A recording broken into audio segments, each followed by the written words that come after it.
এই বেয়াদব মার্কা ছেলে, ভার্সিটির ক্যাম্পাসের ভেতরে দাঁড়িয়ে দাঁড়িয়ে সিগারেট খাচ্ছিস কেন? তো কি হয়েছে? আপনাকে তো চুমু খাইনি, তাহলে আপনার সমস্যা কোথায়? অসভ্য ইতর বদমাইশ মার্কা ছেলে, কোথাকার ভার্সিটির ক্যাম্পাসের ভেতরে দাঁড়িয়ে দাঁড়িয়ে সিগারেট খাচ্ছিস, আবার আমার সঙ্গে মুখে মুখে তর্ক করছিস? এত বড় সাহস তোকে কে দিয়েছে? ম্যাডাম, আমাকে কারো সাহস দিতে হয় না, আমি নিজে সাহস নিয়ে জন্মেছি। তাছাড়া আমি কারো বাপের টাকায় সিগারেট খাচ্ছি না যে কেউ আমাকে কোনো কথা বলে আমাকে সেটা শুনতে হবে। দয়া করে চুপচাপ এখান থেকে চলে যান, আমার সঙ্গে ঝামেলা করতে আসবেন না। তুই কত বড় বেয়াদব আমি সেটাই বুঝতে পারছি না। একে তো ক্যাম্পাসের ভেতরে দাঁড়িয়ে দাঁড়িয়ে সিগারেট খাচ্ছিস, তারপর আবার আমার সঙ্গে বেয়াদবের মতো তর্ক করছিস। তুই জানিস আমি কে? আপনি কে সেটা জানি, আমার কি কোনো লাভ আছে নাকি আপনি আমাকে চাকরি দেবেন? যে আপনি কে সে সম্পর্কে আমাকে জানতে হবে। শুনুন, আমি আপনার সম্পর্কে জানতে অবগত নই, দয়া করে মানে মানে এখান থেকে কেটে পড়ুন। আমি যাব না এখান থেকে। তুই কি করতে পারিস সেটা আমি দেখতে চাই। তোর কত বড় ক্ষমতা, তুই আমার সঙ্গে মুখে মুখে তর্ক করিস? কথাটা বলতে দেরি হলো, কিন্তু তখনই সাগর টুক করে তিশার ঠোঁট দুটো নিজের দখলে নিয়ে নিতে দেরি করলো না। 2 মিনিট লিপ কিস করে তারপরে ছাড়লো। সাগরের কাছ থেকে ছাড়া পেয়ে দিশা গলা কাটা মুরগির মতো জোরে জোরে নিঃশ্বাস নিচে থাকে। এটা দেখে সাগর বলল, কি ব্যাপার ম্যাডাম, এরকম গলাকাটা মুরগির মতো ফুসকাচ্ছেন কেন? সাগরের কাছ থেকে ছাড়া পেয়ে সাগরের 2 গালে 2টা ঠাস ঠাস করে চর বসিয়ে দিয়ে বলতে লাগলো, বেয়াদব অসভ্য ইতর লম্পট চরিত্রহীন ছেলে কোথাকার! তুই কি করে এই ভার্সিটিতে পড়াশোনা করিস এটা আমিও দেখে নিব। তুই জানিস না আমি কে আর কি আমার পরিচয়। ঠিক আছে ম্যাডাম, আমিও দেখতে চাই আপনি কি করতে পারেন, আপনার ক্ষমতার জোর কতটুকু। সাগরকে সাজা দেবে বলে তিশা সেখান থেকে টিচার্স রুমে চলে গেল। এদিকে সাগর তার বন্ধুদের নিয়ে আগের মতোই সিগারেট খেতে লাগলো। সিগারেট খাওয়া শেষ হলে তারপর বন্ধুরা সবাই মিলে ক্লাসরুমে চলে আসলো। আজ তাদের অনার্স চতুর্থ বর্ষের প্রথম ক্লাস, যদিও তার সব বন্ধুরা মিলে 1 সপ্তাহ ক্লাসে এসেছে।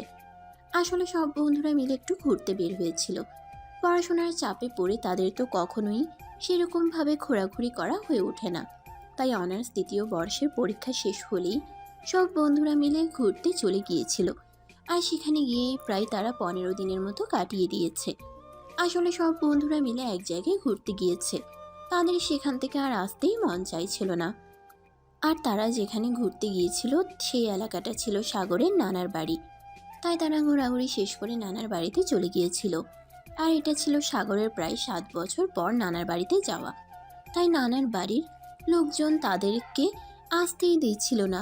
যাই হোক ভিউয়ার্স, চলুন কথা না বাড়িয়ে মূল গল্পে ফিরে আসি। এদিকে সাগর আর তার বন্ধুরা যখন ক্লাসে আসে তখনই প্রিন্সিপাল স্যার একটা মেয়েকে নিয়ে ক্লাসরুমে প্রবেশ করলো। তখন সামনের দিকে তাকিয়ে দেখলো এই মেয়েটা অন্য কেউ নয়, একটু আগেই যে মেয়েটার সঙ্গে ঝগড়া হয়েছে সেই মেয়েটাই। তখনই প্রিন্সিপাল সবাইকে উদ্দেশ্য করে বলতে লাগলো, ডিয়ার স্টুডেন্ট, এই হলো তিশা, তোমাদের নতুন টিচার। উনি আগে চট্টগ্রাম সিটি ইউনিভার্সিটিতে নিযুক্ত ছিলেন, আর গতকালকেই ওনার এখানে ট্রান্সফার হয়েছে। তোমরা সবাই ওনার সঙ্গে পরিচিত হয়ে নাও। এই কথা বলে প্রিন্সিপাল স্যার ক্লাসরুম থেকে বের হয়ে চলে গেল। আর তারপর প্রত্যেকটা স্টুডেন্ট নিজের থেকেই ম্যাডামের সঙ্গে পরিচিত হতে লাগলো। আর এদিকে দেখতে দেখতে সাগরের পালা চলে আসলো। কিন্তু সাগর তখনও তিশার দিকে হা করে তাকিয়ে আছে, কোনো কথাই বলছে না। তখনই তিশা বলতে লাগলো, এই বেয়াদব মার্কা ছেলে, কি করো তুমি? এখনো বসে আছো কেন? তুমি তোমার পরিচয় দিচ্ছ না কেন? নাকি তোমাকে আলাদা করে তোমার পরিচয় জিজ্ঞাসা করতে হবে? হ্যাঁ অবশ্যই, কেন নয়, আমি সবার চাইতে স্পেশাল। আমি সবার সঙ্গে কেন নিজের পরিচয় দেব? আমাকে আলাদা করে আমার পরিচয় জিজ্ঞাসা করতে হবে, তাহলেই আমি আমার পরিচয় দেব, তা না হলে আমি আমার পরিচয় দিতে বাধ্য নই।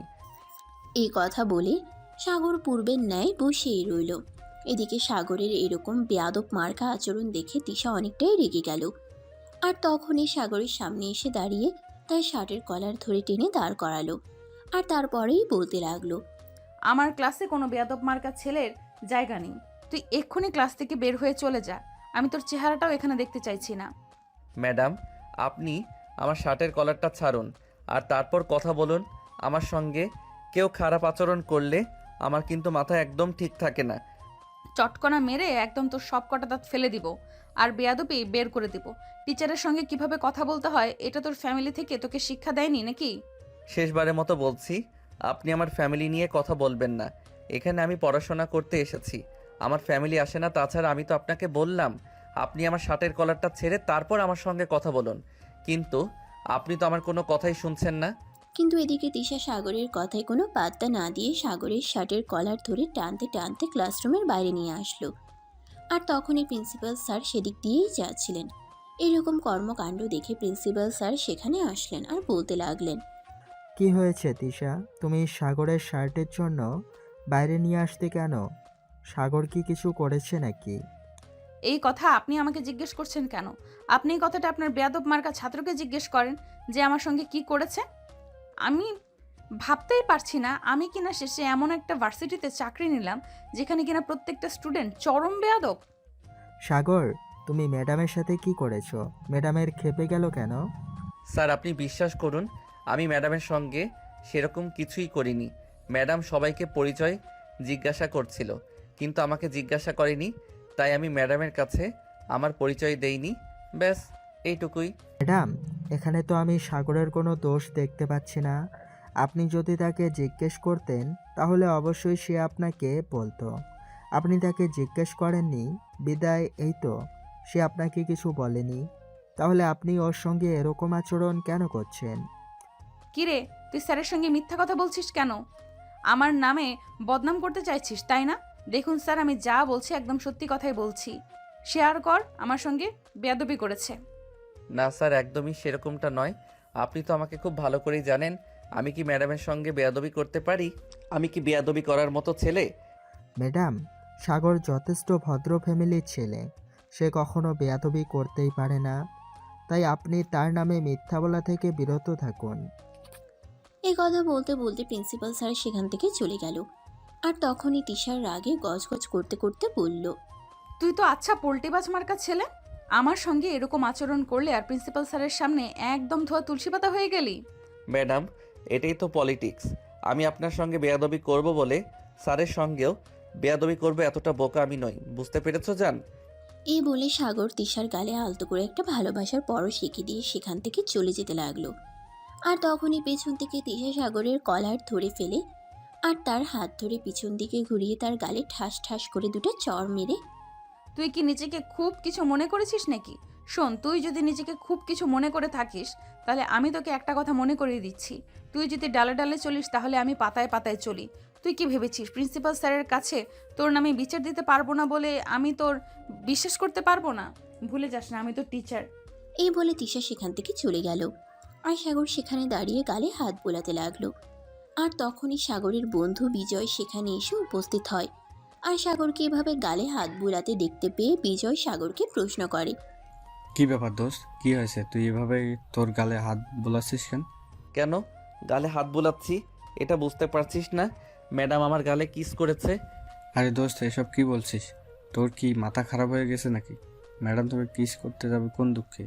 আরে শালা, আমি তোকে মিথ্যা বলতে যাব করলো কে? আমি যা বলছি একদম সত্য কথাই বলছি। তোর যদি আমার কথা বিশ্বাস না হয় তাহলে তুই নিজে গিয়ে ম্যাডামের কাছে জিজ্ঞেস করে নে। না রে বাবা, আমার এত দুঃসাহস নেই যে আমি ম্যাডামের কাছে গিয়ে জিজ্ঞাসা করব ম্যাডাম তোকে কিস করছে কি না। যাই হোক, এখন ক্লাসে চলো। এই বলে সাগর আর বিজয় দুজনে ক্লাসরুমে চলে আসে। আর এরপর বাকি ক্লাস শেষ করে সবাই নিজেদের মতো বাসায় চলে যায়। এদিকে রাতের বেলা সাগর নিজের রুমে বসে বসে চিন্তা করছিল, যেভাবেই হোক এই ম্যাডামকে জব্দ করতেই হবে। ম্যাডাম প্রচণ্ড বদমেজাজি আর বদরাগী, এভাবে চলতে দেওয়া যায় না। এইসব কথা চিন্তা করতে করতেই হঠাৎই সাগরের মাথায় একটা দুষ্টু বুদ্ধি এলো। তখন এসে মনে মনে ভাবতে লাগলো, এটাই করতে হবে, এটা করা ছাড়া আর কোনো উপায় নেই। তাই পরের দিন সকালবেলা যখন সবাই ব্রেকফাস্ট টেবিলে ব্রেকফাস্ট করছিল, তখনই সাগর তার আব্বুকে বলে, আব্বু, তুমি তো খুব ভালো করে জানো ইংরেজিতে আমি খুব দুর্বল, কখনোই ইংরেজিতে খুব একটা ভালো রেজাল্ট করতে পারিনি। তাই চিন্তা করছি এবার ইংরেজি প্রাইভেট পড়বো। সেটা তো খুব ভালো কথা। তোকে তো আমি আরও অনেক আগেই বলছিলাম ইংরেজি প্রাইভেট পড়ার জন্য, কিন্তু তা তো তুই আমার কোনো কথাই শুনিসনি। উল্টো তুই আরও আমাকে বলছিলি তোকে কখনো ইংরেজি প্রাইভেট পড়তে হবে না। তুই যদিও খারাপ রেজাল্ট করিস তবুও তুই ইংরেজি প্রাইভেট পড়বি না। হ্যাঁ, একদমই তাই। তখন আমি তোমাকে এই কথা বলেছিলাম, কিন্তু আমার মনে হচ্ছে এখন আমার ইংরেজি প্রাইভেট করা উচিত। তাই আমি তোমাকে বলছি, এখন আমি ইংরেজি প্রাইভেট পড়তে চাই। তুমি আমার জন্য টিউশারি ব্যবস্থা করে দাও। না, আমি এটা করতে পারবো না, কারণ আমি যদি তোকে আমার ইচ্ছে মতো টিউশন টিচার ব্যবস্থা করে দেই তাহলে সেটা তোর ভালো হবে না। তখন তুই আমাকে বলবি, তখন তুই যদি নিজের ইচ্ছে মতো টিউশনি টিচার খুঁজে নিতে তাহলে তুই খুব ভালো রেজাল্ট করতে পারবি। আর যদি তুই খারাপ রেজাল্ট করিস, তখন যদি আমি তোকে কিছু বলি তখন তুই এই কথাটাই আমাকে বলবি। তাই আমি কোনো রিস্ক নিতে চাই না। তুই তোর ইচ্ছে মতো টিউশনি পড়। সাগর মনে মনে এটাই আশা করেছিল, তার আব্বু যেন টিউশন টিচার খোঁজার দায়িত্বটা তার উপরে ছেড়ে দেয়, তাহলে সে তার ইচ্ছা মতো টিউশন পড়তে পারবে। আসলে সে তো মনে মনে ইচ্ছে করছে সে তিশার কাছে টিউশন পড়বে, কারণ সে খুব ভালোভাবে খোঁজ নিয়ে জেনেছে তিশা বাড়িতে টিউশন পড়ায়। তাই পরের দিন ভার্সিটিতে আসার পর তিশা যখন ক্লাসে আসে তখনই সে তিশাকে বলে, ম্যাডাম, আমি শুনেছি আপনি নাকি বাড়িতে প্রতিদিন ছাত্রদের প্রাইভেট পড়েন, তাই এখন থেকে আমিও ঠিক করেছি আপনার কাছে প্রতিদিন বিকেলে ইংরেজি পড়তে যাব। আপনি কি আমায় পড়াবেন? তোর মতো ছাত্রকে নিজের বাড়িতে ডেকে নিয়ে টিউশন করানোর কোনো ইচ্ছে আমার নেই, কারণ আমি খুব ভালো করেই জানি তুই খুব বেয়াদব আর নিশ্চয়ই মনে কোনো মতলব নিয়ে আমাকে এই কথা বলছিস। তাই আমি যাই হোক তোকে কখনোই টিউশন পড়াবো না। কিন্তু ম্যাডাম, আমি তো ঠিক করে নিয়েছি আমি আপনার কাছেই প্রাইভেট পড়ব। তুই কি করে নিয়েছিস তো কি হয়েছে? আমি যদি তোকে প্রাইভেট না পড়াই তাহলে তুই আমার কাছে কি করে পড়বি? আসলে কি জানেন ম্যাডাম, আমার সম্পর্কে আপনার কোনো আইডিয়াই নেই। আমি কি করতে পারি আর কি করতে পারি না আপনি সেটা জানেন না, তাই এরকম কথা বলছেন। যদি আপনি জানতেন তাহলে কখনোই এরকম কথা বলতে পারতেন না। আমি যখন একবার ঠিক করেছি যে আমি আপনার কাছে প্রাইভেট পড়ব, তার মানে যাই কিছু হয়ে যাক না কেন আমার কথা একটু নড়চড় হবে না। তাই নাকি? তাহলে তো এটা আমাকে দেখতেই হয়। আমিও দেখতে চাই তুই কিভাবে জোর করে আমাকে দিয়ে তোর পড়া পড়িয়ে নিস। Okay madam, just wait and watch.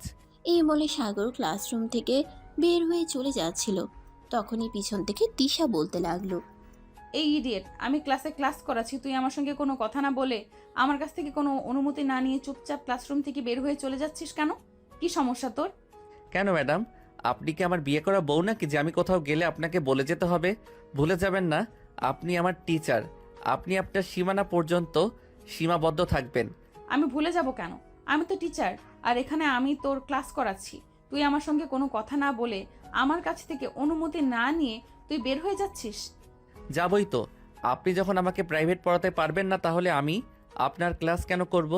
যদি ফেল করা হয় তাহলে এমনিতেই ফেল করব। ক্লাস করার কোনো প্রয়োজন মনে করছি না, আসছি। এই বলে সাগর আর কোনো উত্তরের অপেক্ষা না করে ক্লাসরুম থেকে বের হয়ে এসে যাক ক্যাম্পাসে চলে আসে। আর এদিকে তিশার রাগে ফুসফুস করতে থাকে। কয়েক বছর ধরে ভার্সিটিতে চাকরি করছে সে, কিন্তু এখন পর্যন্ত এমন বেয়াদব ক্লাসে মনোযোগ দিল।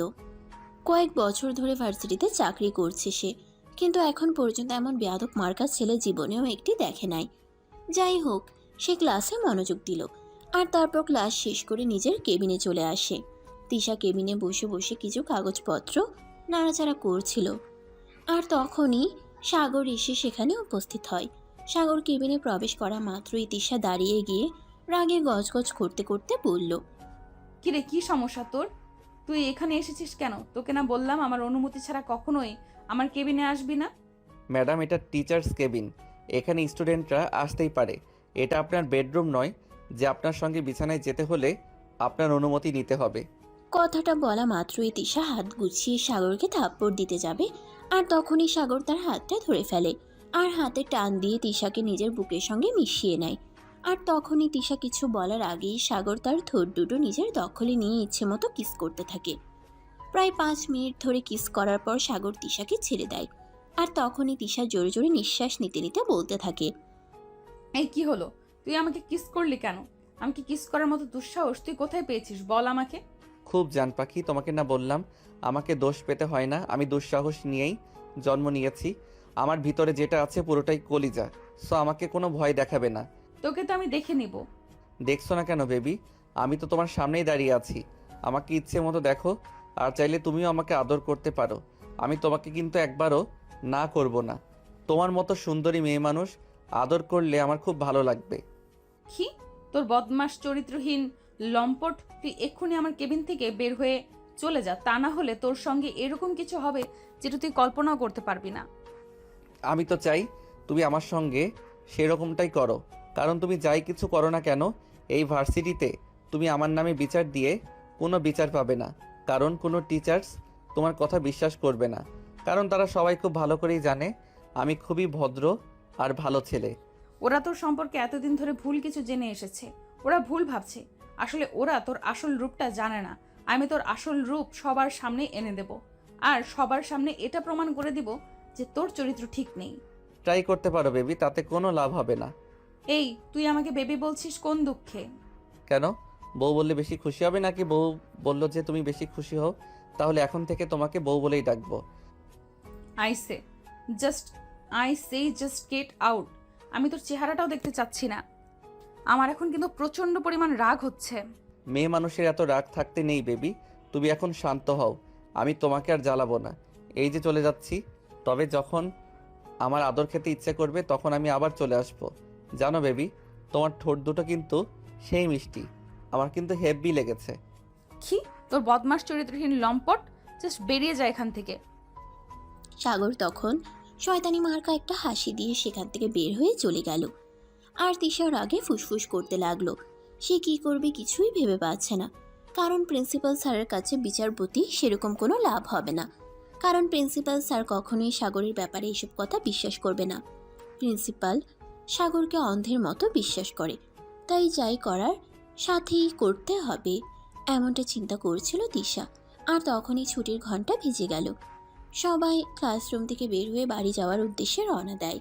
আর তখনই সাগর ক্যাম্পাসের বাইরে গেটের সামনে দাঁড়িয়ে থাকে। এটা দেখে তার বন্ধু বিজয় বলতে থাকে, কিরে দোস্ত, তুই কি বাসায় যাবি না নাকি? এখনো এখানে দাঁড়িয়ে আছিস কেন? বাসায় চল। না রে দোস্ত, আজ বাসায় যাব না, আজ শ্বশুর বাসায় যাব। আমার বউ বলেছে আজ নাকি আমাকে নিয়ে শ্বশুর বাসায় যাবে। তুই কি বলছিস এসব? আমি তো এটাই বুঝতে পারছি না, তোর কি আসলেই মাথা খারাপ হয়ে গেছে যে তুই পাগলের মতো প্রলোভ করছিস? তুই তো এখনো বিয়েই করলি না, তাহলে তোর বউ আসলো কোথা থেকে? তাও আবার ভার্সিটিতে, এসব কি বলছিস তুই? আরে ভাই, এত চিন্তা করার কি আছে? আমি যা বলছি একদম সত্য কথা বলছি। আর তুই ওয়েট কর, আমার বউ এক্ষুনি চলে আসবে, তাহলে তুই আমার বউকে দেখতে পাবি।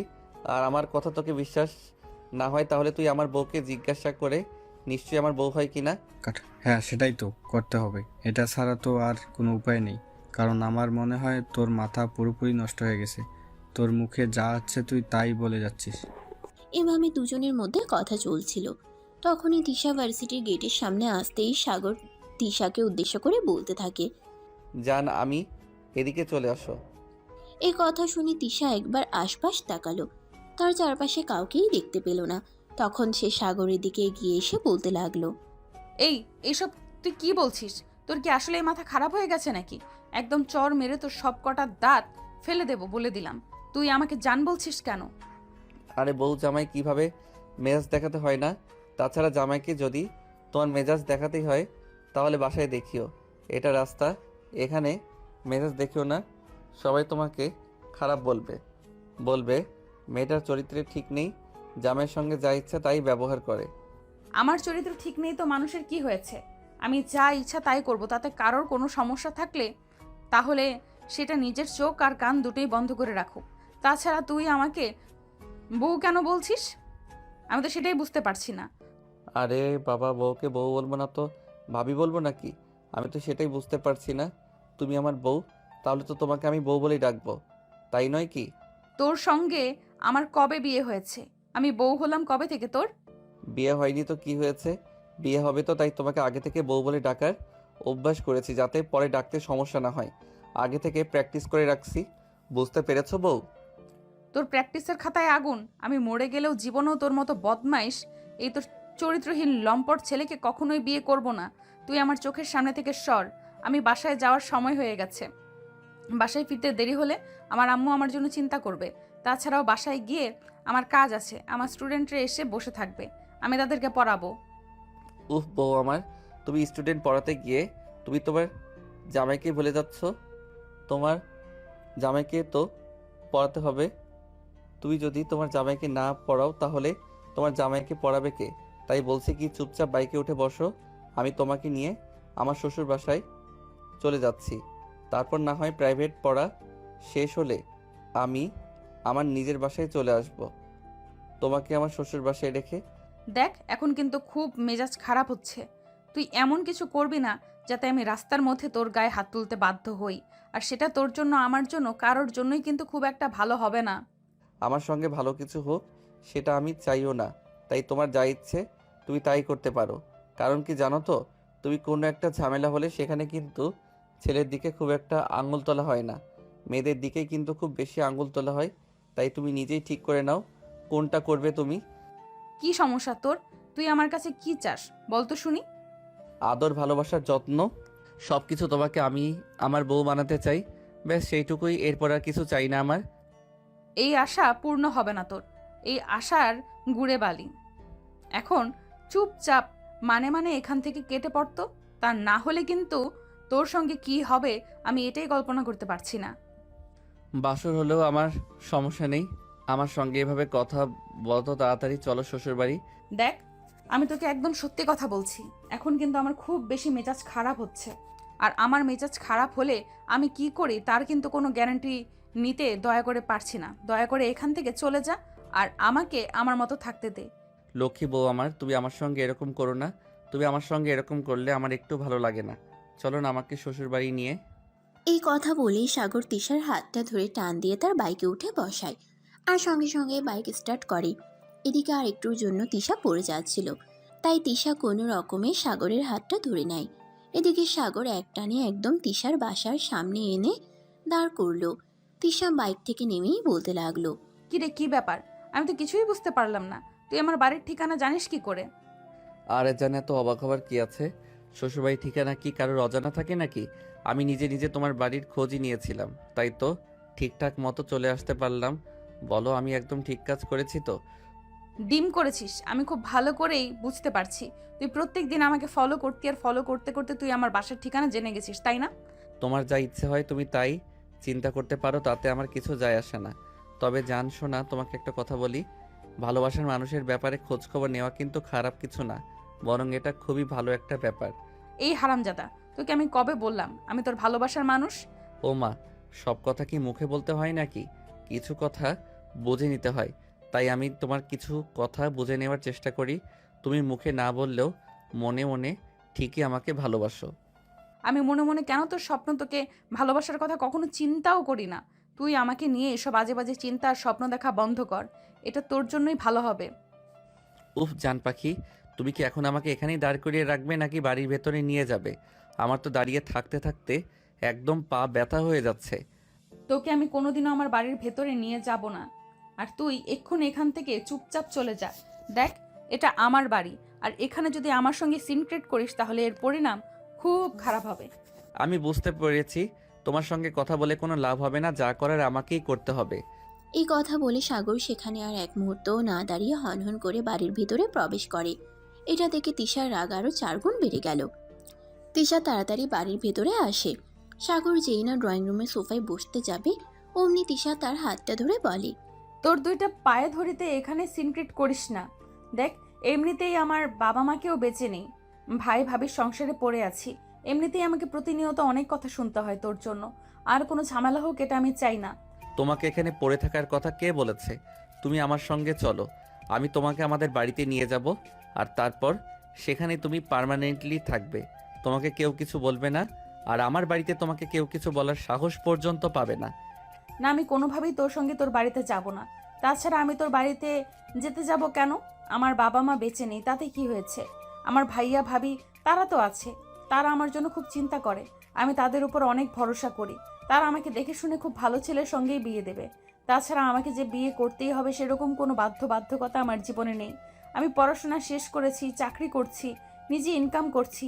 এখন আমি নিজের পয়সায় চলতে পারি, তাই কারোর হেল্প প্রয়োজন নেই। হ্যাঁ, এটা ঠিক আছে যে তোমার জীবনে পয়সার কোনো প্রয়োজন নেই, কিন্তু আমার জীবনে তোমাকে আমার প্রয়োজন আছে। তাই এখানে যা হওয়ার হোক, আমি যখন চলে এসেছি তখন আর কোনোভাবেই যাব না। ড্রয়িং রুমে কথা কাটাকাটির আওয়াজ শুনে তিশার ভাবি সেখানে চলে আসে আর তিশার ভাবি এসে তিশাকে উদ্দেশ্য করে বলতে থাকে। এটা বাড়ি নাকি মাছের বাজার? আমি তো সেটাই বুঝতে পারছি না। এভাবে এখানে চিৎকার চেঁচামেচি হচ্ছে কেন? ভাবি, চিন্তার কোনো কারণ নেই। এখানে চোর ডাকাত আসেনি, এই বাড়ির হবু জামাই এসেছে। হবু জামাই মানে? এই ছেলে, তুমি আবার কে? একটা আপদকে পালতে পারছি না, আর এখানে আবার তুই এসে হাজির হয়েছিস। চুপচাপ এখান থেকে চলে যা বলছি। ও আচ্ছা, এই ব্যাপার। তাহলে আমার জান পাখিটা তখন যা বলছিল একদম সত্য কথাই বলছিল। তোমরা আমার জান পাখিটার সঙ্গে খুব খারাপ আচরণ করো, সেটা আমি তোমাদের কথা শুনে বুঝতে পেরেছি। যাই হোক, চিন্তার কোনো কারণ নেই। আমি আমার জান পাখিটাকে এখানে খুব বেশি দিন ফেলে রাখবো না। কিছুদিনের মধ্যেই আমি আমার জান পাখিটাকে আমার বাড়িতে নিয়ে যাব। এই ছেলে, কি সব আবল তাবল কথা বলছিস? কে তোর জান পাখি? কেন, আপনি বুঝতে পারছেন না? আপনার ননদ আমার জান পাখি। এরপর আর কিছু বুঝিয়ে বলতে হবে নাকি? যাই হোক, আপনার সঙ্গে দাঁড়িয়ে দাঁড়িয়ে ফালতু কথা বলে টাইম ওয়েস্ট করার মতো সময় আমার হাতে নেই। আমি এখন চলে যাচ্ছি। তবে হ্যাঁ, একটা কথা আপনাকে বলে যাচ্ছি, ভুল করেও আপনি আমার জান পাখিটার সঙ্গে খারাপ আচরণ করার দুঃসাহসও দেখাবেন না, তাহলে কিন্তু আপনার সঙ্গে খারাপ কিছু হয়ে যেতে পারে, এটা আমি বলে দিলাম। ওকে কই? তুমি শুনছো? তোমার বোন কোথা থেকে গুন্ডা মাস্তান ভাড়া করে এনেছে, আর আমাকে থ্রেট দিচ্ছি। তুমি তাড়াতাড়ি এখানে আসো। কি হয়েছে? তুমি কি আমাকে একটু শান্তিমতো ঘুমাতে দেবে না নাকি? এমনিতেই চিৎকার চেঁচামেচি করেছে, সারাদিন বাড়ি মাথায় তুলে রাখো, এখন আবার এভাবে চিৎকার চেঁচামেচি করছো কেন? আমি কথা বলি তোমার কাছে, সেটা চিৎকার আমি কথা বলি তোমার কাছে, সেটা চিৎকার চেঁচামেচি মনে হয়। কিন্তু বাড়িতে যে এত কিছু ঘটে যাচ্ছে, সেদিকে তোমার কোনো খেয়াল নেই। এই দেখো, এখানে কে এসেছে, আর এই ছেলেটা কি সব আবল তাবল কথা বলছে। তুমি শিগগিরই এখানে আসো। তিশার ভাবির চিৎকারে তিশার ভাইয়া আর বেশিক্ষণ রুমের মধ্যে টিকে থাকতে পারলেন না। ওনাকে ড্রয়িং রুমে আসতেই হলো।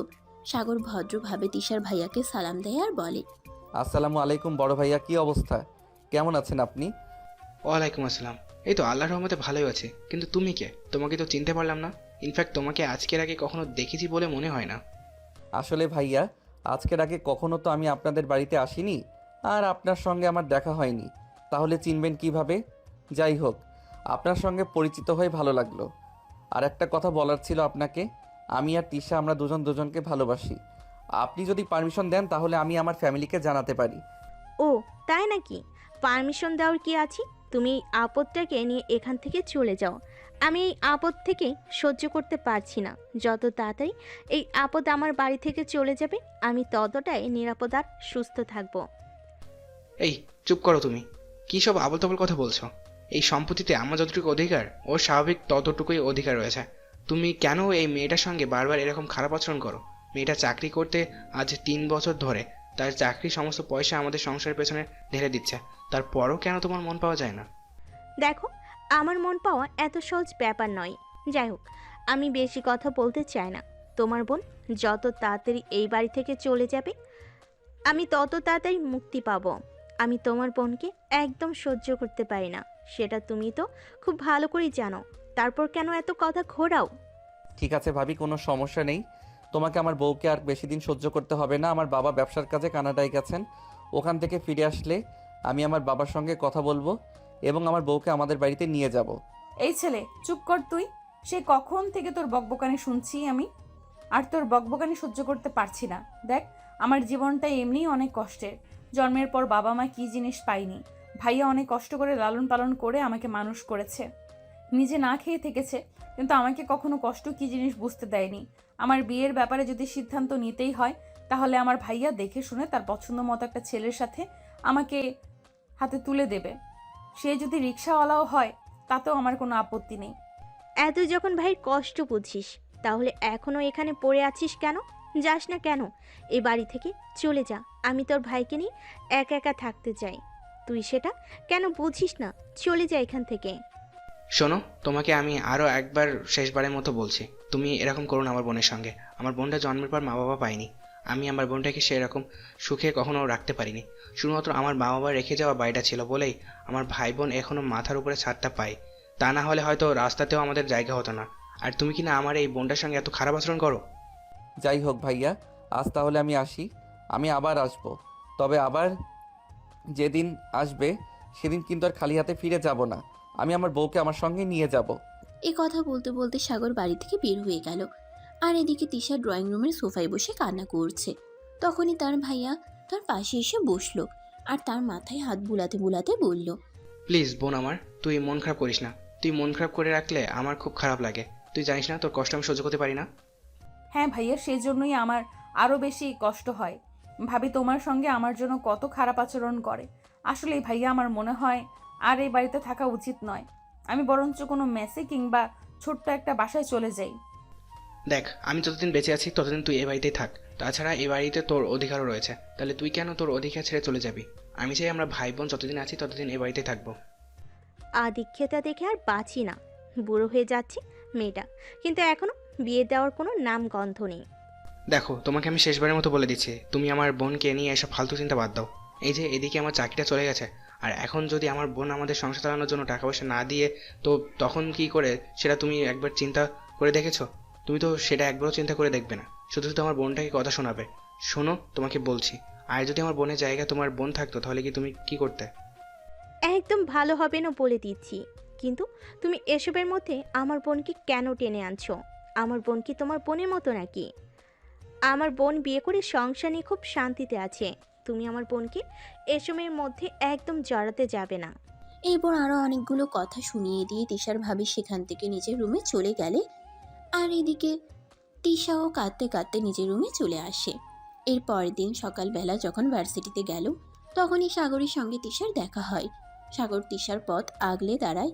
এটা দেখে তিশা বলতে থাকে, কি ব্যাপার, কি হয়েছে, কি সমস্যা তোমার? তুমি আজ আবার আমার সাথে থাকলে দাঁড়িয়ে আছো কেন? আমি কেন তোমার পথ আগলে দাঁড়িয়েছি সেটা তুমি জানো না, নাকি জানতে চাও না? তিশা, আমি সত্যি তোমায় ভালোবাসি। যাই কিছু হয়ে যাক না কেন, আমি কখনোই তোমাকে ছেড়ে যাব না। Please love me. এই শোনো, আবেগ দিয়ে জীবন চলে না, জীবনটাকে বিবেক দিয়ে চালাতে হয়। সো এইসব ফালতু চিন্তা মাথা থেকে ঝেড়ে ফেলে দাও। যে জিনিসটা কি কখনোই বাস্তবে রূপ পেতে পারবে না, যে জিনিসটা কখনোই তোমার হওয়ার নয়, সেই জিনিসটার উপর থেকে নিজের চোখ সরিয়ে নাও। এই কথা বলে তিশা এখান থেকে চলে গেল অপর দিকে। সেদিন বিকেল বেলা তিশা বাসায় এসে দেখে সাগর তার বাসার ড্রয়িং রুমে বসে আছে।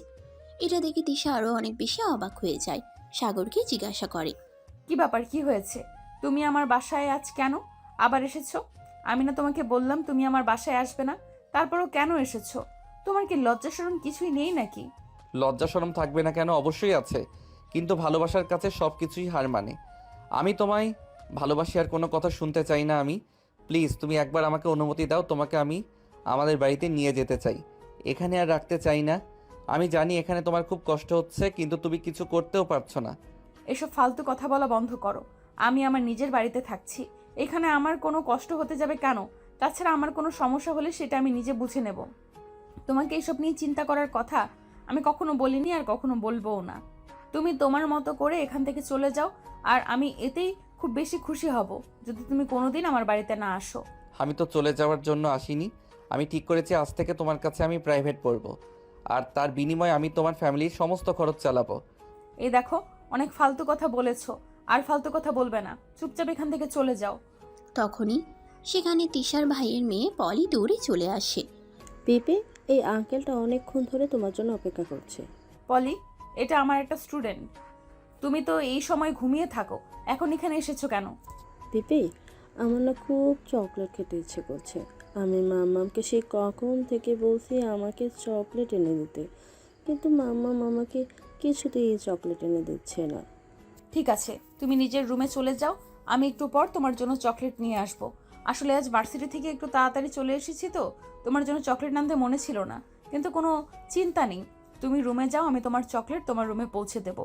মামুনি, অপেক্ষা করার কোনো প্রয়োজন নেই। আমি তোমার জন্য চকলেট নিয়ে এসেছি। এই নাও তোমার চকলেট। এই বলে সাগর নিজের প্যান্টের পকেট থেকে দুটো চকলেট বের করে পলির হাতে তুলে দেয়। আর পলি সেই চকলেট দুটো নিয়ে কুর্সিতে নাচতে নাচতে সেখান থেকে চলে গেল। আর এদিকে এটা দেখে তিশা সাগরকে বলতে লাগলো, তোমার কোথা থেকে চকলেটটা নিয়ে এসেছো? তুমি কোথা থেকে চকলেটটা নিয়ে এসেছো? আর পলিকেই বা কেন এই চকলেটগুলো দিলে? আমি তোমার জন্য নিয়ে এসেছিলাম, আর এখন মেয়েটা চাই, তাই মেয়েটাকে দুটো চকলেট দিয়ে দিলাম। তবে চিন্তা নেই, তোমার ভাগে কিন্তু কম পড়বে না। তোমার জন্য আরও অনেকগুলো এনেছি। লাগবে না আমার, আমি চকলেট খাই না। তাছাড়া আমি ছোটোবেলা থেকে কখনোই চকলেট যেরকম একটা পছন্দ করি না। যাই হোক, তুমি এখন আসতে পারো। আর হ্যাঁ, ওই যে টেবিলের উপর টাকা রাখা আছে, ওখান থেকে তুমি তোমার চকলেটের দামটা নিয়ে যাও। আমি চাই না আমার ভাতিজি বিনা টাকায় কারো কাছ থেকে কোনো কিছু খাক। এই কথা বলে তিশা ড্রয়িং রুম থেকে নিজের রুমে চলে যায়। আর এদিকে সাগর মন খারাপ না করে ড্রয়িং রুমে হাঁটাহাঁটি করে চারপাশটা খুব ভালো করে দেখতে থাকে। আর তখনই দেখতে দেখতে তিশারা আরও 4-5টা প্রাইভেট স্টুডেন্ট চলে আসে। আর তিশা তাদেরকে নিয়ে পড়তে বসায়। আর তখনই সাগর সেখানে গিয়ে পড়তে বসে। তুমি এখনো কেন এখানে রয়েছো? তোমাকে না বললাম চলে যেতে? তোমার কি আমার কোনো কথা গায়ে লাগে না নাকি? আজব তো, তোমার কাছে আমি প্রাইভেট পড়তে এসেছি, তাহলে চলে যাব কেন?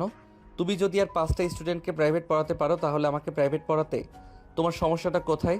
তুমি একটু বলবে আমায়? তোমার চরিত্র ঠিক নেই। তুমি আমার ছাত্রদের সামনে তোমার ব্যাপারে কোনো কথা বলতে চাইছি না। চুপচাপ এখান থেকে চলে যাও, আর কোনো কথা নয়। কিন্তু সাগর এক মুহূর্তের জন্য সেখান থেকে গেল না। সাগর চুপচাপ সেখানেই বসে রইল। কিন্তু তিশা একটা বারের জন্য তাকে কোনো পড়া বলে দিল না। সব স্টুডেন্ট পড়ানো শেষ হলে নিজের রুমে গিয়ে দরজা বন্ধ করে দেয়। আর এদিকে সাগর বাধ্য হয়ে নিজের বাসায় চলে আসে। আর বাসায় আসতেই তার আম্মু তাকে বলে, কি রে, কি ব্যাপার? ভার্সিটি ছুটি হয়েছে তো অনেক আগে, তাহলে তুই এতক্ষণে বাসায় এসেছিস কেন? প্রাইভেট পড়তে গিয়েছিলাম, তোমাদেরকে বলেছিলাম না আমি এখান থেকে ইংরেজি প্রাইভেট পড়বো, তাই আমি ইংরেজি প্রাইভেট পড়তে গিয়েছিলাম। আচ্ছা ঠিক আছে, কোনো সমস্যা নাই, আমি তোর জন্য খাবার রেডি করছি। সেদিন রাতের বেলা সাগর নিজের রুমে বসে পড়াশোনা করছিল।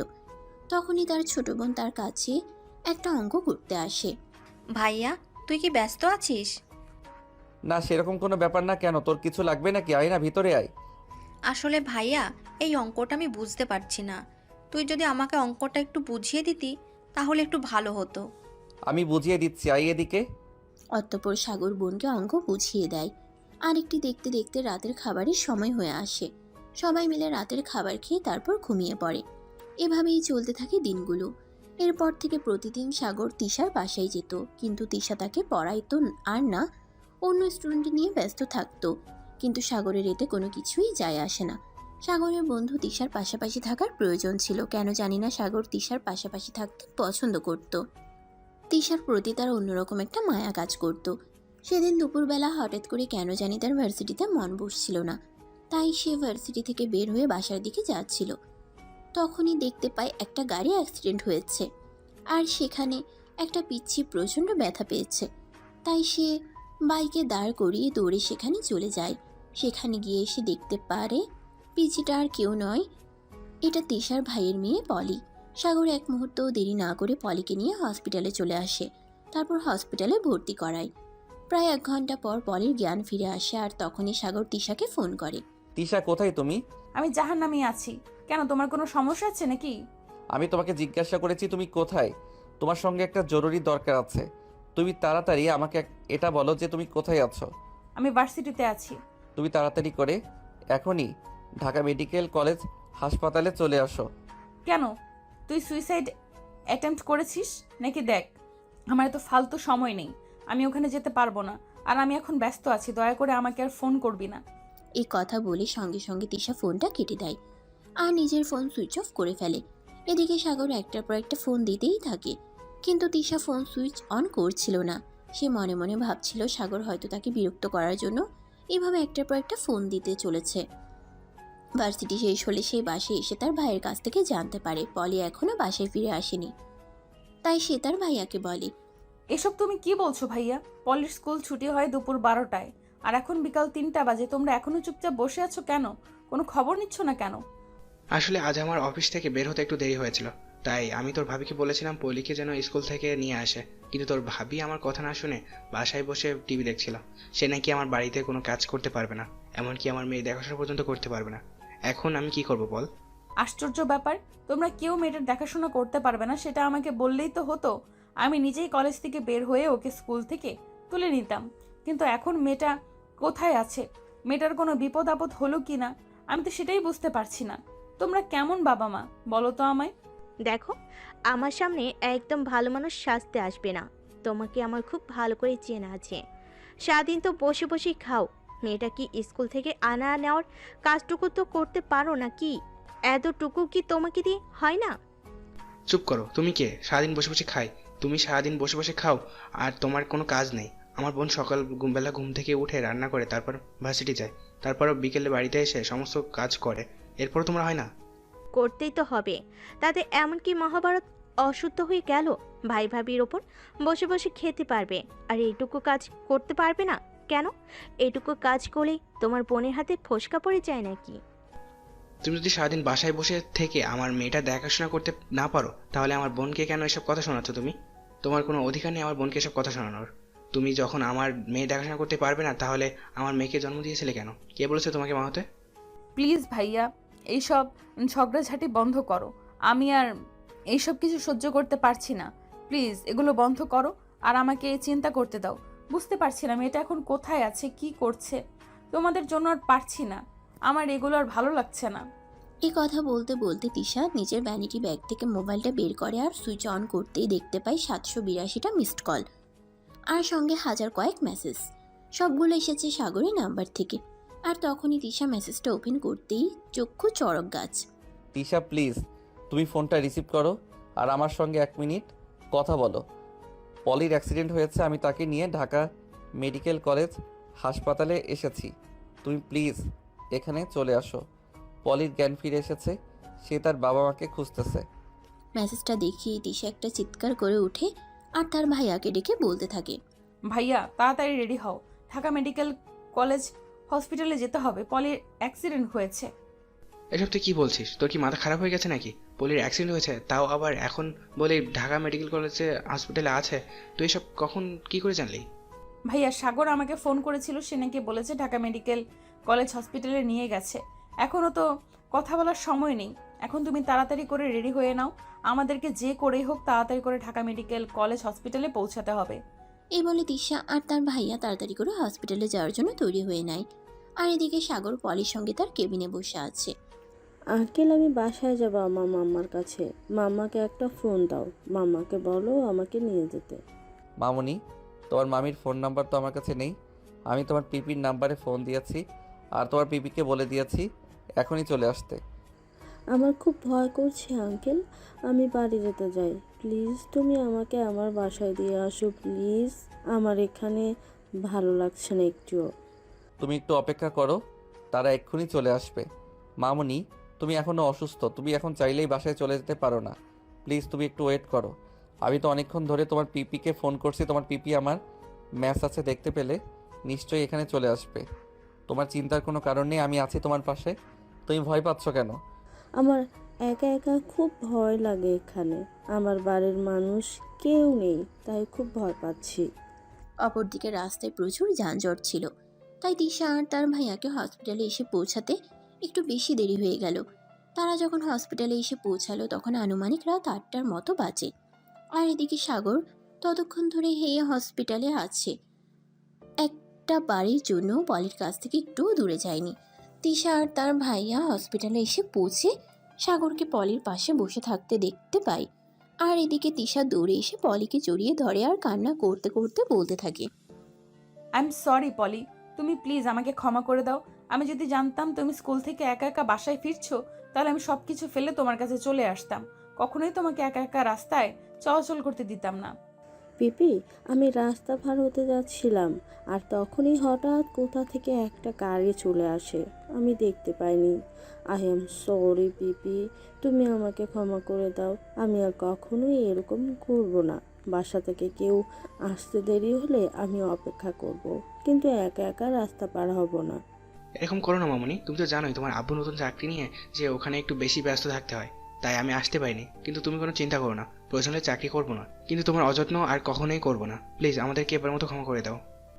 এই কথা বলে তিশার ভাইয়া কান্না করতে থাকে, কারণ পলি হলো ওনার একমাত্র মেয়ে। অপরদিকে সাগর তখনই তিশাকে উদ্দেশ্য করে বলতে থাকে, শুনেন, এইভাবে ফোন অফ করে রাখতে হয় না, জানেন? এইটুকু একটা মেয়েকে কন্ট্রোল করতে আমাকে কতটা কষ্ট করতে হয়েছে। আমি সেই কখন থেকে আপনাকে ফোন দিয়ে চলেছি, কিন্তু আপনি আমার ফোন ধরার নামগন্ধ নিয়েছিলেন না, উল্টে নিজের ফোনটা সুইচ অফ করে রেখেছিলেন।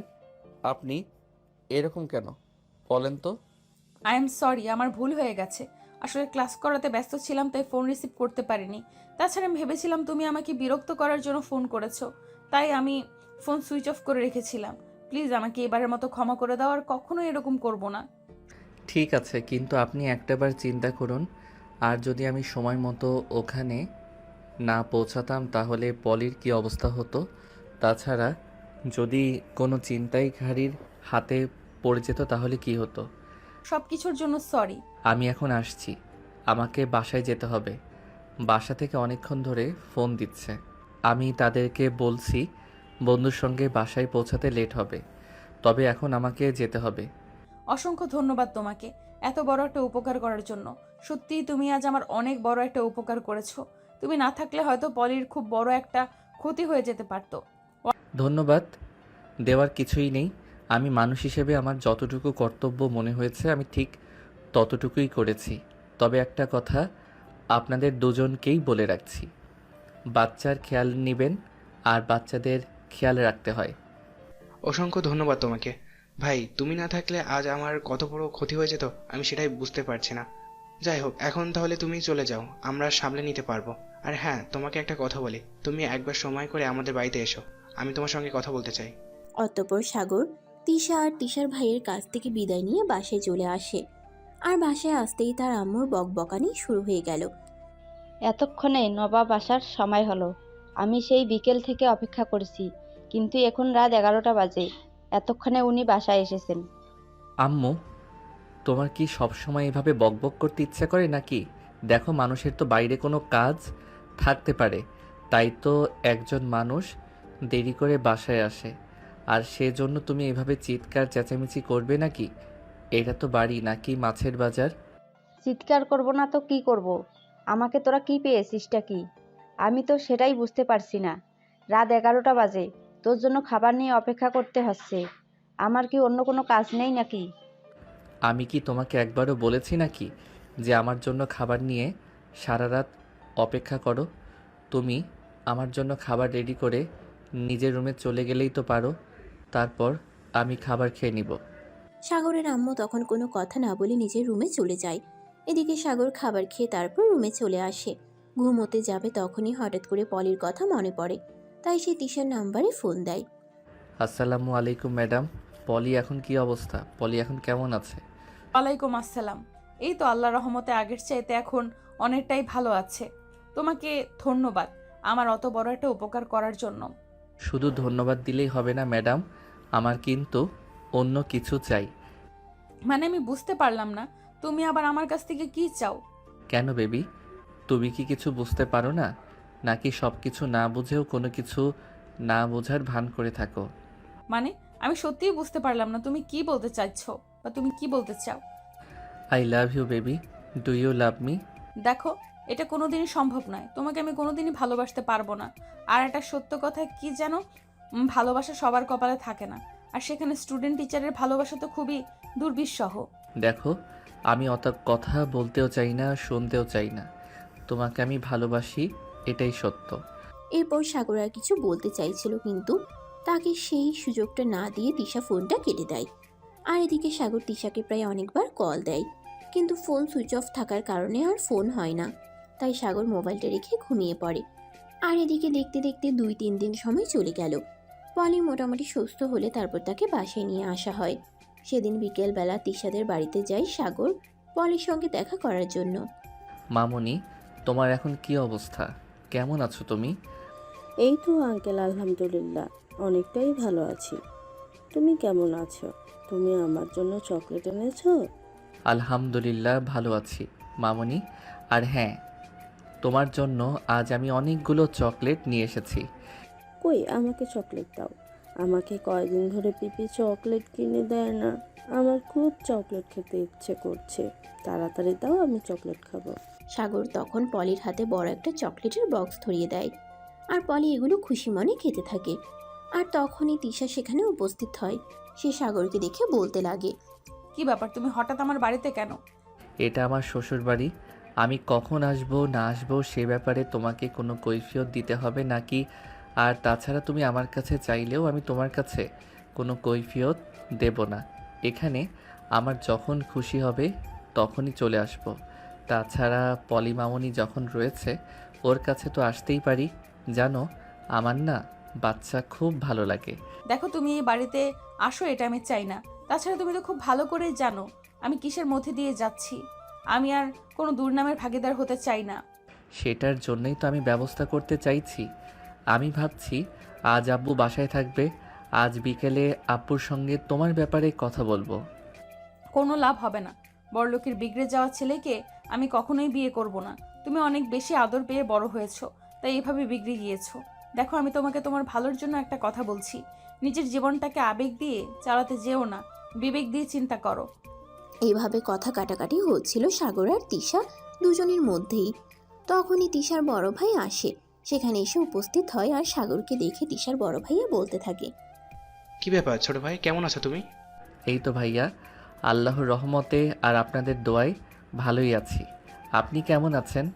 এই তো ভাই, আল্লাহর রহমতে ভালোই আছি। তোমাকে অসংখ্য ধন্যবাদ। তুমি না থাকলে সেদিন যে কত বড় বিপদের মুখে পড়তে হতো সেটাই ভেবে পাই না। কোনো ব্যাপার না ভাইয়া, মানুষ তো মানুষেরই জন্য। তা যারা আপনার বোনকে আমি ভালোবাসি, এইটুকু তো করতেই পারি। দেখো, তুমি যদি আমার বোনকে সত্যি ভালোবাসো তাহলে আমি তোমাকে একটা রিকোয়েস্ট করতে চাই। আপনি আমাকে রিকোয়েস্ট কেন করবেন ভাইয়া? আপনি তিশার বড় ভাই, সেই সূত্রে আমারও বড় ভাই। আপনি আমায় আদেশ করুন, আপনি আমায় যা বলবেন আমি তাই করতে রাজি আছি। আমি চাই তুমি আমার বোনকে বিয়ে করে আমাদের বাড়িতে থেকে যাও। আমি আমার বোনকে আর এই কষ্টের মধ্যে দেখতে পারছি না। ধন্যবাদ ভাইয়া, আপনি নিজে থেকে কথাটা বলার জন্য আপনাকে অসংখ্য ধন্যবাদ। আপনি কোনো চিন্তা করবেন না, আমি আজকেই আমার বাবার সঙ্গে কথা বলবো এবং আমার বউটাকে যত তাড়াতাড়ি সম্ভব আমাদের বাড়িতে নিয়ে যাব। এই কথা বলেই সাগর তিশাদের বাড়ি থেকে বের হয়ে নিজেদের বাড়িতে চলে আসে। আর এদিকে সেদিন বিকেলে যখন সবাই গল্প করছিল, তখন এই সাগর তার আব্বুকে উদ্দেশ্য করে বলে। আপু, তোমার সঙ্গে একটা জরুরি ব্যাপারে কথা বলার আছে। সেটা তুমি কি এখন ফ্রি আছো? না মানে আসলে তোমাকে আমি এটাই বলতে চাইছিলাম যে তুমি কি আমার সেই কথাটা শোনার জন্য প্রস্তুত আছো? হ্যাঁ অবশ্যই, কেন নয়। তাছাড়া কি হয়েছে আমি তো সেটাই বুঝতে পারছি না। তুই তো কখনো এভাবে ঘুরিয়ে পেঁচিয়ে কথা বলিস না। বল তো আমাকে, কি হয়েছে তোর? না মানে আসলে আপু দেখো, আমি তোমাকে কথাটা খুব সহজ করেই বলতে চাই। আসলে আমি একটা মেয়েকে ভালোবাসি আর ওই মেয়েটাকে বিয়ে করতে চাই। এটা তো খুবই ভালো কথা। তাহলে এই কথাটা এভাবে ঘুরিয়ে পেঁচিয়ে বলার কি আছে? তুই আমাকে সরাসরি বললেই তো পারতি। না মানে আসলে আব্বু, আমি তোমাকে এই কথাটা বলার সাহস পাচ্ছিলাম না। তার কারণ হলো আমি যে মেয়েটাকে ভালোবাসি সেই মেয়েটা আমার চাইতে বয়সে বড়। তাছাড়া সবচাইতে বড় কথা হলো আমি যে ভার্সিটিতে পড়াশোনা করি মেয়েটার সেই ভার্সিটির প্রফেসর। এসব তুই কি বলছিস? তোর কি মাথা খারাপ হয়ে গেছে নাকি যে পাগলের মতো প্রলাপ করছিস? এসব ফাজলামো মার্কা কথাবার্তা বন্ধ কর। আমার না সারাদিন অনেক কাজ করতে হয়, আর বাসায় এসে এসব ফালতু মার্কা কথাবার্তা শুনতে আমার একদমই ভালো লাগে না। আব্বু, আমি একদম ফালতু কথা বলছি না, যা বলছি একদম সত্য কথা বলছি। আমি একটা মেয়েকে সত্যি অনেক বেশি ভালোবাসি, আর সেই মেয়েটা আমার ভার্সিটির প্রফেসর। প্লিজ আব্বু, আমি তোমাকে রিকোয়েস্ট করে বলছি এই ব্যাপারে একটু চিন্তা ভাবনা করে সিদ্ধান্তটা নাও, কারণ আমি সত্যি মেয়েটাকে অনেক বেশি ভালোবাসি। সাগরের আম্মু, তুমি তোমার ছেলেকে বোঝাও। আমার মনে হয় তোমার ছেলের মাথা সম্পূর্ণ খারাপ হয়ে গেছে। তোমার ছেলে কি কি বলতে কি বলে ফেলেছে কিছুই বুঝতে পারছি না। না আব্বু, আমি সম্পূর্ণ ঠিক আছি এবং যা বলছি ভেবেচিন্তে তারপরে বলছি। আমি সত্যি বলছি, আমি আমার ভার্সিটির প্রফেসরকে ভালোবাসি আর আমি তাকে বিয়ে করতে চাই। ভাইয়া, এসব তুই কি বলছিস? আমার তো মনে হয় সত্যি সত্যি তোর মাথাটা খারাপ হয়ে গেছে। তা না হলে কেউ নিজের টিচারকে বিয়ে করতে চায়? এটা আমার কখনোই শোনা হয়নি। আমি এই প্রথম তোর কাছ থেকে শুনছি। দেখো, এত অবাক হওয়ার কিছু নেই। প্রেম ভালোবাসা বয়স মানে না। প্রেম ভালোবাসা যখন যার তার সঙ্গে ইচ্ছে হয়ে যায়। তাছাড়া এটা শুনে তো অবাক হওয়ার কি আছে? ভালোবাসি, অন্য কিছু তো করিনি। তাই বলে তুমি তোমার টিচারের সঙ্গে প্রেম করবে? এসব কি? আমি সহ্য করতে পারবো না। আমি তোমাকে ভার্সিটিতে পড়াশোনা করানোর জন্য পাঠিয়েছি, প্রেম করার জন্য পাঠাইনি। তাছাড়া তুমি এখনো অনেক ছোট। পড়াশোনা শেষ করো, ব্যবসা দেখাশোনা করো, তারপর বিয়ে শাদী নিয়ে চিন্তা করা যাবে। এখন এসব ফালতু মার্কা চিন্তাবার্তা একদম করবে না। আব্বু, তুমি আমার সাথে এরকম কেন করছো? আমি ছোটবেলা থেকে তোমার কাছে যখন যা কিছু চেয়েছি তখন তুমি আমাকে সেটাই এনে দিয়েছো, কিন্তু আজ তুমি আমার সঙ্গে এরকম করছো কেন? আমি আমার ভালোবাসার মানুষকে চাইছি বলে কি? তোমার যা ইচ্ছে তুমি তাই ভেবে নিতে পারো, কিন্তু আমি তোমার এরকম অকর্মের জড়িত হতে পারবো না। প্লিজ তুমি আমাকে ক্ষমা করতে পারো। এই কথা বলে সাগরের আব্বু নিজের রুমে চলে গেল। আর এদিকে সাগর তার আম্মুর সঙ্গে একবারও অনেকক্ষণ কথা বলে, কিন্তু তার আম্মু কোনোভাবেই রাজি হচ্ছিল না। কারণ সাগরের আব্বু প্রচণ্ড রাগী মানুষ। উনি যে কথা বলেন সেটাই করেন। উনি ওনার সিদ্ধান্ত থেকে কখনোই পিছিয়ে আসেন না। তাই সাগর তার আম্মুর সঙ্গে কথা বলেও কোনো কিছুই করতে পারল না। তাই সে প্রচণ্ড অভিমান নিয়ে নিজের রুমে এসে দরজা বন্ধ করে দেয়। 3 দিন রুমের দরজা বন্ধ করে রুমের ভিতরে শুয়ে আছে, কার সঙ্গে কোনো কথা বলছে না। তার ছোট বোন তাকে অনেকবার খাবার খাওয়ার জন্য ডাকতে এসেছিল, কিন্তু সেই রুমে দরজা পর্যন্ত খোলেনি, কারোর সঙ্গে কোনো কথা বলছে না। তাই সেদিন বিকালবেলা সাগরের আম্মু সাগরের আব্বুকে বলল, দেখো, তোমরা দুজনেই কেন এমন করছো আমি সেটাই বুঝতে পারছি না। ছেলেটা একটা মেয়েকে ভালোবেসেছে, তাছাড়া সংসার তো সে নিজেই করবে, তোমাকে তো আর করতে হবে না। তাহলে তুমি কেন ওরকম করছো? প্লিজ ওদের সম্পর্ক মেনে নাও। আব্বু প্লিজ তুমি এরকম করো না। আম্মু যা বলছে একদম ঠিক কথাই বলছে। 3 দিন ধরে ভাইয়া রুমের দরজা বন্ধ করে শুয়ে আছে, কারোর সঙ্গে কোনো কথা বলছে না, এক গ্লাস পানি পর্যন্ত খাচ্ছে না। প্লিজ তুমি ভাইয়ার এই সিদ্ধান্তটা মেনে নাও। তোমারও কি তোমার ছেলেটার সঙ্গে তোমার মাথা খারাপ হয়ে গেছে নাকি, যে পাগলের মতো কথা বলছো? এই সম্পর্ক মেনে নেওয়া কোনোদিনও আমার পক্ষে সম্ভব নয়। চলো, আমাদের সমাজে এটা আছে, ছেলেটাকে মেয়েদের চাইতে মিনিমাম 2-3 বছর ছোট হতে হবে। তাই বলে সে তার চাইতে বয়সে বড় একটা মেয়েকে বিয়ে করবে আর এটা আমাকে মেনে নিতে হবে? এটা আমি কোনোদিনও মেনে নিতে পারবো না। না, আমি তোমাকে শেষবারের মতো বলছি, তুমি এ ব্যাপারে আমার সঙ্গে আর কোনো কথা বলতে আসবে না, তাহলে কিন্তু তোমার সঙ্গে খারাপ কিছু হয়ে যেতে পারে। সাগরের আম্মু আর তার ছোট বোন খুব ভালোভাবেই বুঝতে পারলো সাগরের আব্বুর সঙ্গে এই ব্যাপারে কোনো কথা বলে লাভ হবে না। তাই তারা দুজনেই নিজেদের রুমে চলে গেল। আর এদিকে সেদিন যখন সাগরের আব্বু অফিসে আসলো তখনই জানতে পারলো, স্যার, আমাদের এই কোম্পানির বিশাল একটা লস হয়ে গেছে। আমরা যে সেই দিন 25 কোটি টাকার একটা ডিল ফাইনাল করেছিলাম সেটা ক্যান্সেল হয়ে গেছে। চায়না কোম্পানি আমাদেরকে জানিয়েছে তারা আমাদের সঙ্গে আর কাজ করবে না। আমাদের প্রোডাক্টের গুণগত মান নাকি তাদের পছন্দ হচ্ছে না। তাছাড়া ওই ফ্যাক্টরির জন্য আমাদের ফ্যাক্টরিতে প্রায় 15 কোটি টাকার প্রোডাক্ট তৈরি হয়ে গেছে। এখন এগুলো কি হবে সেটাই বুঝতে পারছি না। এইসব তুমি কি বলছো? কেন এরকম করলো? তারা তো আমাদেরকে ভুলেছিল এবং এগ্রিমেন্টের ব্যাপারে সাইন পর্যন্ত করছিল। তারা আমাদের কাছে থেকে 25 কোটি টাকার মালামাল নেবে, কিন্তু এখন এমন করলো কেন? স্যার, আমিও তো সেটাই বুঝতে পারছি না। যদি বুঝতে পারতাম তাহলে তো আপনার সঙ্গে এইসব ব্যাপারে কথা বলতে আসতাম না।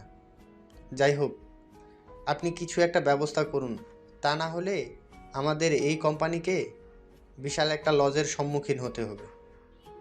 আমি কি করব সেটা তো বুঝতে পারছি না। আমার কি করা উচিত সেটা তো ভেবে পারছি না। হঠাৎ করে এতগুলো টাকা লস হয়ে গেল। যাই হোক, আপনি কেন চিন- যাই হোক, আপনি কোনো চিন্তা করবেন না। আল্লাহ যা করেন ভালোর জন্যই করেন। হয়তো এটা আল্লাহর ইচ্ছাতেই হয়েছে। চিন্তা করার কোনো কারণ নেই। আল্লাহ উত্তম ফয়সালাকারী, উনি বান্দার ক্ষতি কোনো করবেন না। এই কথা বলতে বলতে সাগরের আব্বু বাসায় চলে আসে। আর এদিকে আজ 5 দিন হয়ে গেল, সাগর এক ফোঁটা পানি পর্যন্ত খাচ্ছে না। এদিকে তিশা ভার্সিটিতে এসে সাগরকে দেখতে না পেয়ে সাগরের ব্যাপারে খোঁজ খবর নিল, কিন্তু কোনো কিছুই জানতে পারলো না। তাই সে প্রিন্সিপাল স্যারের কাছ থেকে সাগরের বাড়ির ঠিকানা নিল আর সঙ্গে সঙ্গে সাগরদের বাড়িতে চলে আসলো। কলিং বেল চাপ দেওয়ার সঙ্গে সঙ্গে সাগরের ছোট বোন রিয়া এসে দরজা খুলে দেয়। দরজা খুলে তিশাকে দেখতে পেয়ে রিয়া বলতে থাকে, কে আপনি? আপনাকে তো চিনতে পারলাম না। ওয়ালাইকুম আসসালাম। আমাকে তুমি চিনতে পারবে না, আমি তোমার ভাইয়া মানে সাগরের সঙ্গে দেখা করতে এসেছি। ওকে একটু ডেকে দেওয়া যাবে? না মানে আসলে কে আপনি? আপনাকে তো আমি চিনি না। তাছাড়া ভাইয়া নিজের রুমের দরজা বন্ধ করে আছে। আজ 5 দিন ধরে কারোর সঙ্গে কোনো কথা বলছে না। এখন আমি তার সঙ্গে কথা বলবো কি করে? আপনি নিজেই সেটা বলে দিন। কেন, তোমার ভাইয়ের কি হয়েছে? তোমার ভাইয়া কি কোনো ব্যাপারে ঝামেলা করেছে নাকি? আমি সেই ব্যাপারে জানতে এসেছি। দেখুন, আপনি বাইরের মানুষ, আপনার সঙ্গে এসব ব্যাপারে কথা বলা ঠিক হবে কি না আমি জানি না, কিন্তু তারপরেও আপনি যখন জিজ্ঞাসা করছেন তখন তো বলতেই হয়। আসলে আমার ভাইয়া একটা মেয়েকে খুব বেশি ভালোবাসে, আর আব্বুর সঙ্গে কথা বলছিল এ ব্যাপারে। আব্বু যেন ওই মেয়েটাকে তার সঙ্গে বিয়ে দিয়ে দেয়, কিন্তু আব্বু এই সম্পর্ক কোনোদিন মেনে নেবে না। তাই ভাইয়া এভাবে 5 দিন ধরে রুমের দরজা বন্ধ করে আছে, কারোর সঙ্গে কোনো কথা বলছে না, এমনকি খাবার পর্যন্ত খাচ্ছে না। আমি বুঝতে পারছি না কি করব, কি করা উচিত। এদিকে আব্বুকেও বোঝাতে পারছি না। তিশা তখন কোনো কথা না বলে চুপচাপ সেখান থেকে বের হয়ে নিজের বাড়িতে চলে আসে আর ভাবতে থাকে, তাহলে কি সাগর সত্যিই তাকে ভালোবাসে আর তার জন্য এরকম করছে? কিন্তু সে কি করে নিজের হবু শ্বশুর মশাইয়ের সঙ্গে এই ব্যাপারে কথা বলবে, এটা ভেবে পাচ্ছে না। এদিকে সেদিন সাগরের আব্বু বাসায় এসে সাগরের আম্মুকে বলল, বুঝতে পারছি না আমার সঙ্গে এরকম কেন হচ্ছে। যাই হোক, তুমি আমার ছেলেকে বলে দাও কাল আমরা ওর জন্য মেয়ে দেখতে যাব। কিন্তু সে তো অন্য একটা মেয়েকে পছন্দ করে। এখন যদি আমরা ওকে জোর করে অন্য মেয়ের সঙ্গে দেখা করাতে নিয়ে যায়, তাহলে এর পরিণাম কি বুঝতে পারছো? হ্যাঁ, বুঝতে পেরেছি বলেই তো বলছি। যাই হোক, আমরা ওকে নিয়ে অন্য কোথাও যাব না, ওর পছন্দ করা মেয়ের সঙ্গেই দেখা করতে যাব। ওই মেয়েটার ফ্যামিলির সঙ্গে কথা বলে দেখি, ওরা যদি ওদের মেয়েকে আমাদের ছেলের হাতে তুলে দিতে চায় তাহলে আমরা ওদের মেয়েকে আমাদের বাড়িতে নিয়ে আসব। এটা তো খুবই খুশির খবর। দাঁড়াও, আমি এক্ষুনি ভাইয়াকে খবরটা দিয়ে আসি। এই কথা বলে রিয়া সেখান থেকে দৌড়ে সোজা সাগরের রুমে চলে গেল। আর সাগরের রুমের দরজার সামনে দাঁড়িয়ে সাগরের রুমে রক করতে করতে বলল, ভাইয়ের জন্য একটা খুশির খবর আছে। আব্বু তোর সম্পর্ক মেনে নিয়েছে। আব্বু বলেছে কাল তোর ভালোবাসার মানুষের সঙ্গে দেখা করতে যাবে।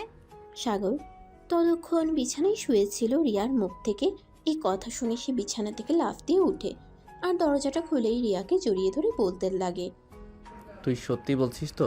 সত্যি আব্বু আমার তিশাকে আমার কাছে এনে দেবে? জানিস আমার আজ কত খুশি লাগছে, আমি সেটা তোকে বলে বোঝাতে পারবো না। হ্যাঁ ভাইয়া, আমি একদম সত্যি কথাই বলছি। আব্বু আমাকে এমনটাই বলেছে। জানিস আজ আমার সাথে খুশি হয়তো পৃথিবীর কেউ নেই। আচ্ছা ঠিক আছে, পরে খুশি হওয়া যাবে। এখন তুই আমার সঙ্গে চল, খাবার খাবি। আজ 5 দিন ধরে তুই মুখে এক ফোঁটা পানিও পর্যন্ত দিচ্ছিস না। তোর চেহারাটা কি হয়েছে দেখতে পেয়েছিস? তোর এই প্রেমিকা যদি তোকে এই অবস্থায় দেখে, আমি নিশ্চিত সে তোকে রেখে পালিয়ে যাবে। এই কথা বলে রিয়া সাগরকে নিয়ে ডাইনিং টেবিলে চলে আসে আর তারপর সাগরকে খাবার খেতে দেয়। সাগর খাবার খেয়ে তারপর সঙ্গে সঙ্গেই তিশাকে ফোন দেয় আর বলতে থাকে, জান, তোমার আর কোনো চিন্তা নেই। কাল আমি আব্বুকে নিয়ে আসছি তোমাদের বাড়িতে, তোমাকে সারা জীবনের জন্য সুখের সন্ধান দেওয়ার জন্য। দেখো, সব ফালতু কথা বন্ধ করো। আমি খুব ভালো করে জানি তোমার ফ্যামিলির মানুষ এটা কোনোদিনও মেনে নেবে না। তাই তুমি এসব ফালতু চিন্তা ভাবনা বন্ধ করো। আমি সেদিন তোমার সঙ্গে দেখা করার জন্য গিয়েছিলাম, তুমি ভার্সিটিতে আসছো না কেন সেটা জানার জন্য, কিন্তু তারপরেই আমি তোমার ব্যাপারে সব কিছু জেনে এসেছি। তাহলে তো তুমি এটা খুব ভালো করেই জানো আমার আর আমার আব্বুর মধ্যে কে চলছিল। আমার আব্বু আমাদের এই সম্পর্ক মেনে নিয়েছে। আমার আব্বু একটু আগে অফিস থেকে এসে বলেছে সে নাকি তার ঘরের জন্য লক্ষ্মী আনতে যাবে। তার আম্মুকে এটাও বলে দিয়েছে সে কাল আমাকে সঙ্গে নিয়ে তোমাদের বাড়িতে যাবে। তাহলে আর কি কিছু বোঝার বাকি আছে নাকি? কিন্তু আমি তোমাকে কোনোভাবেই বিয়ে করব না। তোমার বাবা শহরের নামকরা ব্যবসায়ীদের মধ্যে একজন। আমি যদি তোমাকে বিয়ে করি তাহলে সবাই আমাকে বলবে আমি লোভে পড়ে তোমাকে বিয়ে করেছি। টাকার জন্য আমি তোমাকে আমার প্রেমের জালে ফাঁসিয়ে নিয়েছি, আর টাকার জন্য আমি তোমাকে প্রেমের প্রস্তাব দিয়ে বিয়ে করেছি। দেখো, মানুষ কি বলল না বলল সে ব্যাপারে আমার বিন্দুমাত্র ইন্টারেস্ট নেই। আমি তোমাকে ভালোবাসি, এটাই সত্য। তাছাড়া তোমার ভাইয়া তো বলেছে উনি আমাদের সম্পর্ক মেনে নেবেন, আর তুমিও ওই বাড়িতে ভালো নেই। তাহলে আর তো আমাকে বিয়ে করার কোনো সমস্যা থাকার কথা নয়। কোনো সমস্যা নেই, কিন্তু তারপরও আমি তোমাকে বিয়ে করব না।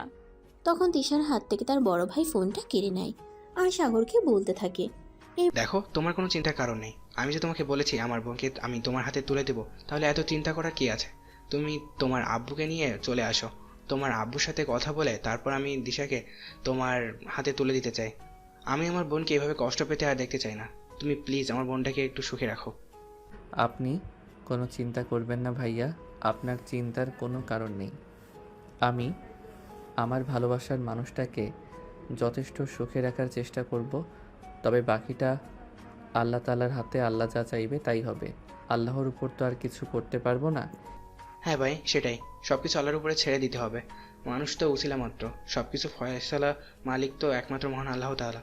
আল্লাহ চাইলে সবকিছু করতে পারে, তাই আমাদের আল্লাহর উপর ভরসা রাখতে হবে। আল্লাহ যেটা ভালো বোঝে। তারপর সেদিন বিকেলবেলা সাগর তারা বুকে নিয়ে তিশাদের বাড়িতে আসে।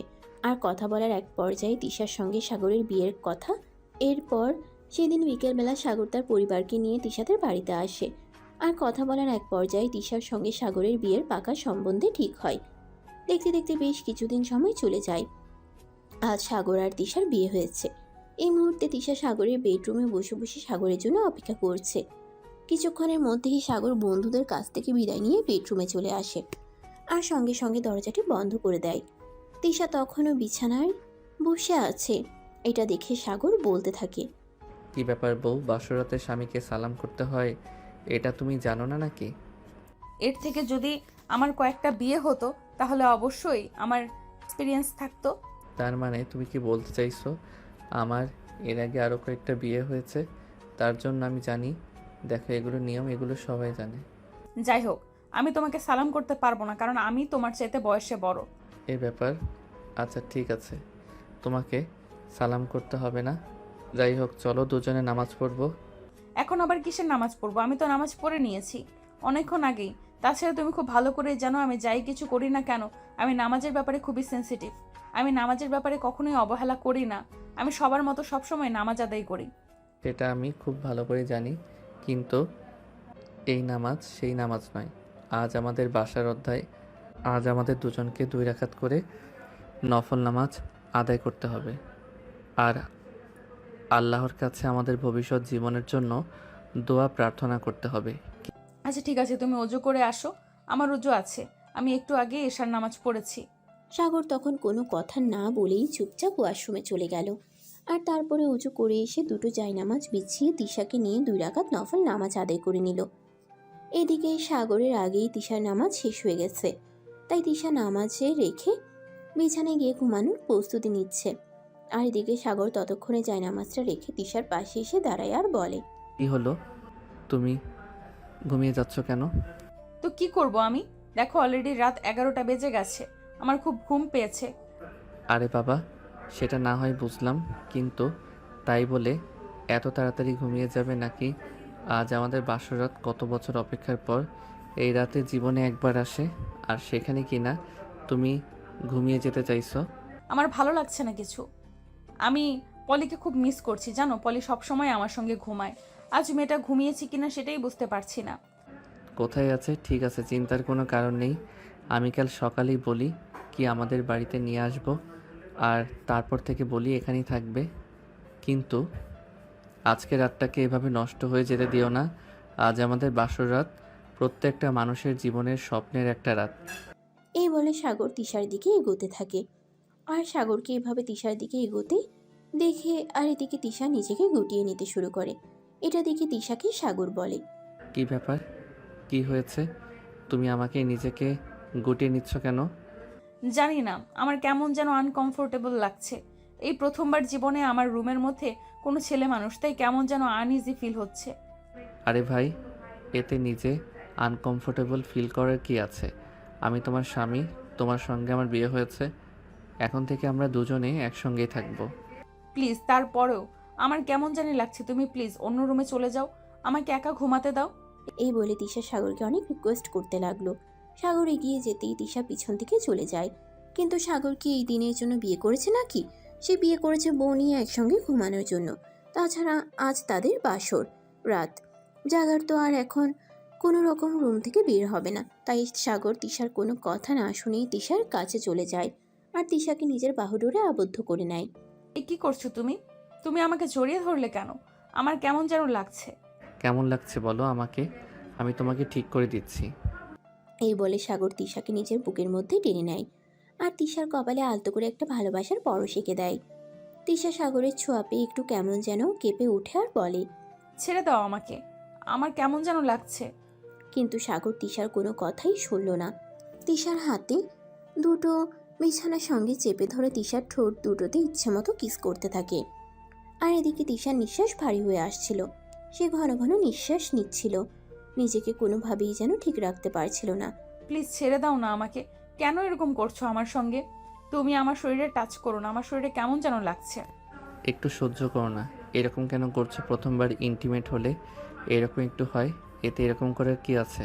প্লিজ একটু চুপ করে থাকো আর আমাকে একটু আদর খেতে দাও। কি এই বলে সাগর তিশার গলায় গালে কিস করতে থাকে। আর এদিকে তার লক্ষ্য একটা, সময় আরও নিচের দিকে যেতে থাকে। সে তিশার নাভিতে হাত বুলাতে থাকে। আর এদিকে তিশার তো একদম যায় অবস্থা। সে খুব জোরে জোরে নিঃশ্বাস নিচ্ছে আর ছটফট করছে। আর তখনই সাগর ভীষণ নিচে হাত দেয়। তখন তার একদম চিৎকার দেওয়ার মতো অবস্থা। এ কি করছো তুমি? তুমি আমার ওখানে হাত দিচ্ছ কেন? প্লিজ তুমি তোমার হাতটা সরাও, আমার খুব খারাপ লাগছে। কিছু হবে না, একটু ধৈর্য ধরো, আমি তোমাকে খুব শান্তি দেব। প্লিজ তুমি এরকম করো না। এই বলে সাগর তিশার ওখানে হাত বুলাতে থাকে। আর তখনই সে দেখতে পায় ওটা একদম পুরোপুরি ভিজে গেছে। আসলে তিশা তো একটা মেয়ে মানুষ, আর তার ওসব কিছু করার জন্য পরিপূর্ণ বয়স হয়েছে। কিন্তু তিশা আজ পর্যন্ত প্রেম ওইসব করেনি, তাই সাগরের কাছে আসতে একটু আনইজি ফিল করছিল। আর এদিকে সাগর তিশার ওটা ভেজা পেয়ে সঙ্গে সঙ্গেই নিজের আঙুল ঢুকিয়ে দেয়। আর এদিকে তিশা কোকাতে থাকে। কি করছো তুমি? ছেড়ে দাও না, আমার কেমন যেন লাগছে, প্লিজ ছেড়ে দাও আমাকে। জান, আর একটু ধৈর্য ধরো, আমি তোমাকে অনেক শান্তি দেব। এই বলে সাগর তখন তিশার ওখান থেকে নিজের হাতটা সরিয়ে নেয় আর সঙ্গে সঙ্গে তিশার ওটাতে নিজের ওটা ঢুকিয়ে দেয়। তারপর তিশাকে ইচ্ছে মতো নিজের ভালোবাসা উজাড় করে দিতে থাকে। ছেড়ে দাও, আমার ব্যথা লাগছে। প্লিজ জান, একটু ধৈর্য ধরো, এক্ষুনি সব ঠিক হয়ে যাবে। পুরাতন করছি তো, আসলে মেয়েদের একটা পর্দা থাকে যেটা প্রথমবার করার সময় একটু বাধা সৃষ্টি করে। ওটা ছিঁড়ে গেলেই আর কোনো প্রবলেম হবে না, অনেক মজা পাবে। এই কথা বলে সাগর তিশার সঙ্গে ইন্টিমেট হয়ে যায়। এভাবেই চলে যায় প্রায় ঘন্টাখানেক সময়। 1 ঘন্টা পর সাগরের মনস্কামনা পূর্ণ হলে সাগর তিশাকে ছেড়ে দেয়। আর এদিকে তিশার অবস্থা একদম নাজেহাল, একদম ক্লান্ত হয়ে পড়েছে সে। তখনই সাগরের তাকে টান দিয়ে নিজের বুকের সঙ্গে মিশিয়ে নেয় আর কানের কাছে মুখ নিয়ে বলতে থাকে, কেমন লাগলো জান? মজা পেয়েছো না? অনেক মজা পেয়েছি। আচ্ছা, আমার তো অনেক ভয় লাগছিল, কিন্তু এত মজা পেলাম কি করে? তোমাকে বলেছিলাম না, ভয় পাওয়ার কোনো কারণ নেই। প্রথম একটু ওরকম লাগেই, তারপর সব ঠিক হয়ে যায়। শেষ রাতে আরেক রাউন্ড খেলতে দেবে? আরে না, একদমই না। দেখো বিছানায় রক্ত লেগে আছে, এরকমটা কেন? আমি তোমাকে বললাম না, প্রথমবার করার সময় মেয়েদের ওটার ভেতর পাতলা একটা পর্দা থাকে, ওটা ছিঁড়ে যাওয়ার কারণে সামান্য একটু রক্ত বের হয়ে যেতে ভয় পাওয়ার কিছু নেই। এখন চলো ঘুমিয়ে পড়ি। হ্যাঁ তাই, চলো, আমারও ঘুম পাচ্ছে খুব। এই বলে দুজন দুজনকে জড়িয়ে ধরে ঘুমিয়ে পড়ল আর স্বপ্ন দেখতে লাগলো নতুন একটা জীবনের। এভাবেই শুরু হলো তাদের প্রেমময় একটা রোমান্টিক গল্প। তো ভিউয়ার্স, আমাদের আজকের গল্পটা এই পর্যন্তই ছিল। আমাদের গল্পটা আপনাদের কাছে কেমন লেগেছে অবশ্যই ছোট্ট একটা কমেন্টে জানাবেন। আপনাদের ছোট্ট একটা কমেন্ট আমাদেরকে নতুন একটা ভালোবাসার গল্প লিখতে উৎসাহিত করে। আল্লাহ হাফেজ।